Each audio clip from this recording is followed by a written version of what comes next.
let's talk about some of the times drivers left their championship winning teams either due to rivalry or to find success elsewhere. Starting off with Alain Prost, McLaren to Ferrari. The iconic rivalry that is Prost v Senna took a turn after the 1989 World Championship. After a controversial title win in 1989 at the Japanese Grand Prix, Prost opted to leave the team he won his most recent title with for the Scuderia. This move was ultimately unsuccessful as Senna went on to win both the 1990 and the 1991 championships, and Prost's relationship with Ferrari turned sour due to his criticisms of the team, leading to Ferrari firing him with only one race remaining. Then we have Michael Schumacher, Benetton to Ferrari. One of the boldest Formula One driver transfers in history was when Michael Schumacher left Benetton for Ferrari in '96. Michael just came off back-to-back championship wins, and it was a shocking move that had many people questioning due to the state of the Ferrari. It ultimately paid off, with Schumacher winning 5 more titles with the Scuderia, further cementing both driver and team into Formula One history. Then we have Fernando Alonso, Renault to McLaren. Alonso left Renault for McLaren in '07, which in theory was a smart decision on his part, as the McLaren alongside of Ferrari were the dominant cars of that season.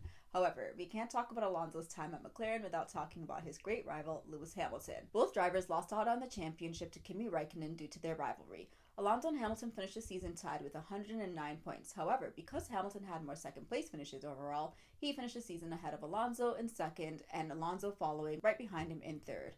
After a very tense season, Fernando Alonso and McLaren mutually terminated their contract, with Alonso returning back to Renault for a 2-year bid. Then we have Lewis Hamilton, McLaren to Mercedes. Lewis Hamilton and McLaren were a candle that burned too hot too fast. While Hamilton saw success with McLaren in his first 2 years, he left McLaren for Mercedes after a tough few years following his championship win. He saw something in Mercedes that others loudly questioned, and while his first year at Mercedes was lackluster, the rest truly is history. I mean, the most successful driver and team pairing in Formula One history, and while the dynasty had to come to an end at some point, there is no doubt that this transfer was nothing but successful. And finally, we have Sebastian Vettel, Red Bull to Ferrari. There's a pattern here.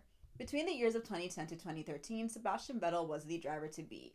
He clinched 4 back-to-back championships with Red Bull. However, after a tough 2014, Vettel made the decision to try his luck with the Scuderia. This move could have potentially been successful. However, Ferrari, like every other team on the grid, had no answer for the Mercedes and Lewis Hamilton. Ultimately, we saw the Sebastian Vettel and Ferrari partnership come to an end, with Carlos Sainz taking the seat of the 4-time world champion in 2021. While some of these transfers were successful and others were unsuccessful, they definitely brought a lot of entertainment to the world of Formula One.